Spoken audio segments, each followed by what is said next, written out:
सुरेंद्र शर्मा, इस ऑपरेशन में महिलाओं की भागीदारी ने भी उन फैसलों पर या उन नीतियों पर दोबारा से विचार करने को लेकर सरकारों, हमारी व्यवस्था और कई सारी चीजों को बदलने की जो शुरुआत है वो कर दी है। बड़ी बात यह है कि जिस तरह से ऑपरेशन सिंदूर में हमारी जो दो महिला फीमेल जो फाइटर्स थी जिन्होंने रफाल उड़ाया, व्योमिका सिंह और सोफिया कुरैशी, उनकी प्रेस ब्रीफिंग से, उनके इस पूरे ऑपरेशन में बढ़ चढ़कर हिस्सा लेने से अब सुप्रीम कोर्ट ने केंद्र सरकार और सेना उसको लेकर एक बड़ी टिप्पणी जो है वो की है। दरअसल मामला यह है कि आप जानते हैं कि वुमेन्स का जो परमानेंट कमीशन है सेनाओं में, उसको लेकर कई बार चर्चाएं चलती रही हैं कि जो परमानेंट कमीशन है वो अभी तक फुल फ्लैज जो है वो नहीं किए गए। इसके साथ साथ ही जो सेनाओं में जाने की जो हमारी जो रेशो है महिलाओं की, उसको भी बढ़ाने की जो बात है वो समय समय पर होती रही है। और अब एक ऐसा मामला जिसके ऊपर सुप्रीम कोर्ट ने कहा है कि जब महिलाएं रफाल जैसे जो फाइटर जेट है वो उड़ा सकती हैं, तो फिर महिलाओं की भागीदारी या उनके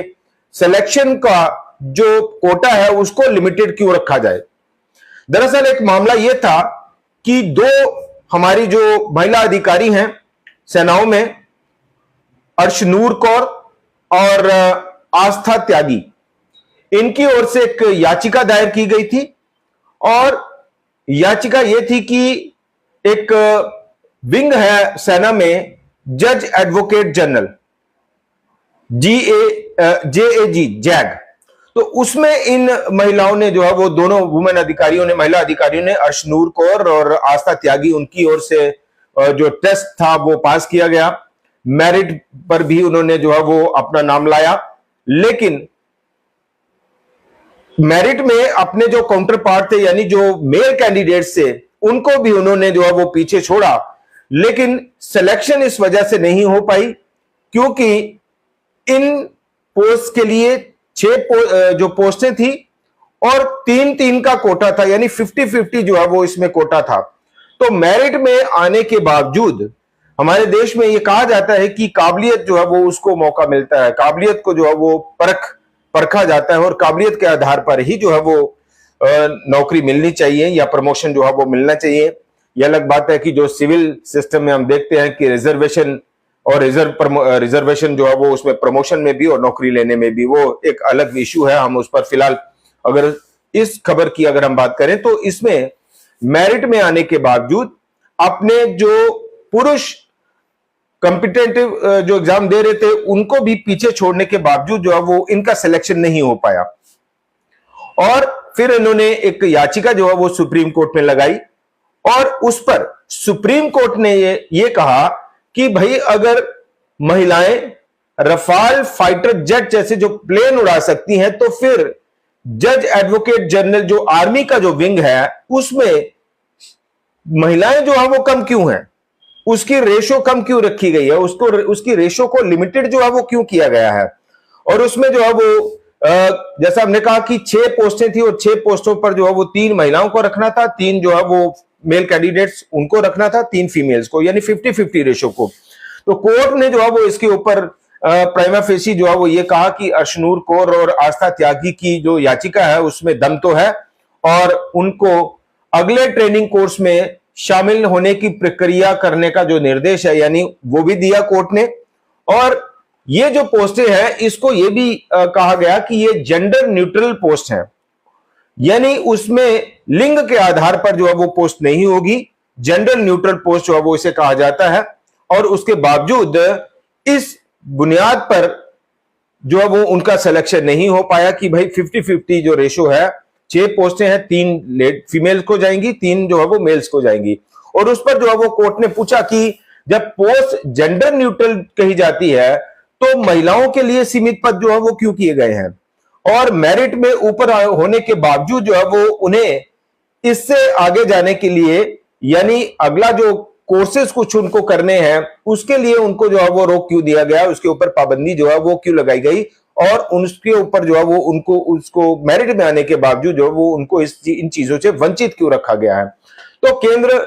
सरकार ने जो है वो इसमें अपना पक्ष रखा है। केंद्र ने कहा है कि भाई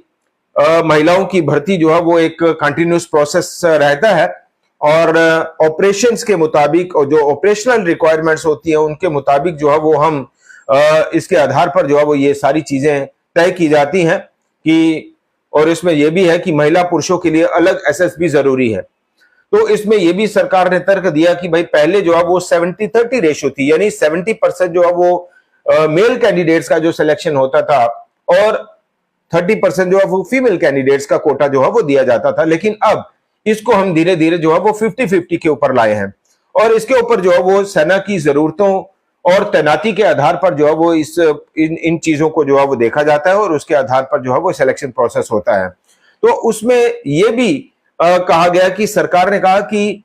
महिलाओं को जो है वो फॉरवर्ड और कॉम्बैट जोन में तैनात ना करना एक सोचा समझा फैसला है कि हम जो है वो जो वार लाइक सिचुएशंस में हम जो है वो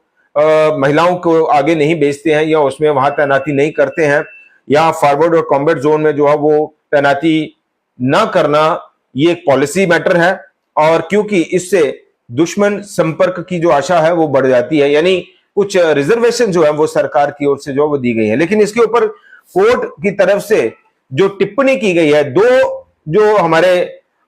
जस्टिस हैं, ये मैं आपको बताऊं, यहां पे जस्टिस दीपांकर दत्ता और जस्टिस मनमोहन, 8 तारीख को इसके ऊपर जो है वो सुनवाई हो रही थी, और 8 मई को इसके ऊपर जो फैसला है वो रिजर्व रखा गया था, यानी सुरक्षित रखा गया था, और उसके ऊपर जो है वो अब कोर्ट की एक बड़ी टिप्पणी आई है। और ये भी जस्टिस मनमोहन ने कहा कि जेंडर न्यूट्रल का मतलब जो है वो क्या होता है। जेंडर न्यूट्रल का मतलब ये नहीं होता कि 50-50 जो है वो पैटर्न पर जो है वो उसकी सिलेक्शन प्रोसेस चलेगा, बल्कि उसका मतलब ये होता है कि जो सिलेक्शन है वो लिंग के आधार पर नहीं होगा, वो काबिलियत के आधार पर होगा, वो योग्यता के आधार पर होगा। तो ये एक बड़ा फैसला जो है वो इस मामले में कोर्ट ने दिया है कि जैग यानी जज एडवोकेट जनरल है आर्मी विंग का, वहां पे कुछ पोस्टें जो है वो निकाली गई, जेंडर न्यूट्रल पोस्ट इसे कहा जाता है। 6 पोस्टें थी,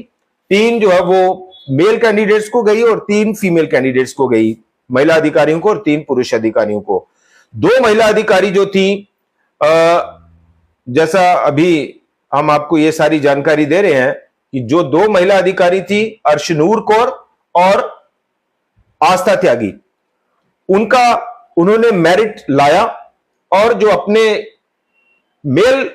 अधिकारी थे, पुरुष अधिकारी थे, उनसे भी ज्यादा मेरिट जो है वो लाया, उन्होंने लिया, हासिल किया। लेकिन उनका सिलेक्शन जो है वो 50-50 रेशियो वाले पैटर्न के आधार पर जो है वो नहीं हुआ। उसके बाद वो कोर्ट में गई, सुप्रीम कोर्ट पे इस बात पर जो है वो उन्होंने याचिका दायर की, और कोर्ट ने प्राइमा फेशी पाया कि इस चीज में दम है, और कोर्ट ने यह कहा कि जेंडर न्यूट्रल का मतलब ये नहीं कि आप 50-50 के आधार पर रखेंगे, जेंडर न्यूट्रल का मतलब ये नहीं कि आप महिला या पुरुष के अनुपात के आधार पर जो है वो सिलेक्शन प्रोसेस करेंगे। जेंडर न्यूट्रल का मतलब ये है कि काबिलियत के आधार पर जो है वो चयन होगा, और उसी के आधार पर सुप्रीम कोर्ट ने जो है वो प्राइमा फेशी ये देखा कि अर्शनूर कौर और आस्था त्यागी की इस याचिका में जो है वो पूरा दम है। कोर्ट ने जो है वो इस मामले को कंसीडर किया, और कोर्ट ने जो है वो फिर ये भी कहा कि भाई अगर जो महिलाएं हैं वो रफाल फाइटर जेट प्लेन चला सकती हैं, तो फिर जैग आर्मी का जो विंग है,